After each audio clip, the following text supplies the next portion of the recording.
இனிமேல் அவரே மாதிரி யாரும் இனிமேல் பிறக்கவே முடியாது. காலத்தை கணித்த ஒரு ஞானி. ஒரு சின்ன கதை சொல்றேன் பாருங்க. ஒரு கிறிஸ்தவ பாதிரியார் என்ன பண்றாருன்னா, அந்த பள்ளிக்கூட அருகே, கரெக்டா எல்லாம் பொறுமையா கேளுங்க, ஒரு பள்ளிக்கூட அருகே நின்றுகிட்டு கல் இருக்கும்ல, அங்க இருக்கக்கூடிய கல்லுகள்ல ஏறி பாறைகள்ல ஏறி நின்றுகிட்டு, மூடர்களே முட்டார்களே இந்துக்களே எல்லாரும் வாங்க, நீங்க வழிபடுற கல்லு இங்க பாருங்க, நான் மேலே ஏறி நிக்க பாருங்க, இதுதான் நீங்க வழிபடுறீங்க அப்படின்னு சொல்லிக்கிட்டு இருக்காரு. எல்லா கல்லு மேலே ஏறி நின்று சொல்றாரு.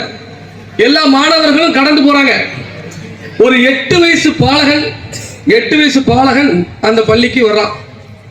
அந்த பாலகன் வரும் பொழுது உடனே அந்த 8 வயசு பையன் கேட்காரு அந்த பாதிரியார் பார்த்து, ஐயா, நீங்கள்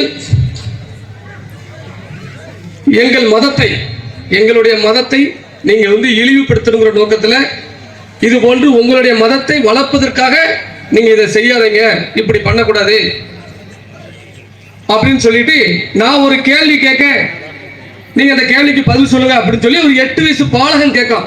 8 வயசு பாலகன் கேட்க அந்த பாதிரியார்ட்ட, உங்களுக்கு அம்மா இருக்கா அப்படி கேட்காப்ல, அக்கா இருக்கா தங்கச்சி இருக்கான்னு சொல்லி கேட்காரு. யாரும் அந்த 8 வயசு பாலகன் பாதிரியார் பார்த்து, ஆமா இருக்கு அப்படி. மனைவி இருக்கான்னு சொல்லி கேட்காரு. மனைவி இருக்கா அப்படின்னு, ஆமா இருக்கு. அதுக்கு என்ன தம்பி அப்படின்னு சொல்லி கேட்காரு பாதிரியார். எல்லா மக்களும் நின்றுருக்காங்க, ஸ்டூடெண்ட்லாம் நின்றுருக்காங்க. ஒரு 8 வயசு பையன் ஒரு பாதிரியாரை மறிச்சு கேட்கானே இந்த கேள்வி அப்படின்னு. உங்க தாயும் பெண்ணுதான், உங்க தங்கச்சியும் பெண்ணுதான், உங்க மனைவியும் பெண்ணுதான். உங்க மனைவியை நடத்துற மாதிரி உங்க தாயிட்ட நீங்க நடக்க முடியுமா, தங்கச்சிட்ட நடக்க முடியுமா அப்படின்னு சொல்லி கேட்காரு. என்ன கேள்வி கேட்டாரு பாருங்க. எல்லாம் பெண்ணுதான், அதே மாதிரிதான் கல்லு, எல்லா கல்லு மேல இருந்தீங்கன்னா நீங்க ஏறி நிக்கிற கல்லு வேற, நாங்க நம்பிக்கையா வழிபடுற கல்லு வேற. கல்லுனா எல்லாம், அந்த அர்த்தத்தை நீங்க புரிஞ்சுக்கிட்டீங்களா? நீங்க வழிபடுற கல்லு நாங்க தான், நான் ஏறி நிக்கிற கல்லு தான் நீங்க வழிபடுற கல்லுன்னு சொல்லாரு அந்த பாதிரியார்.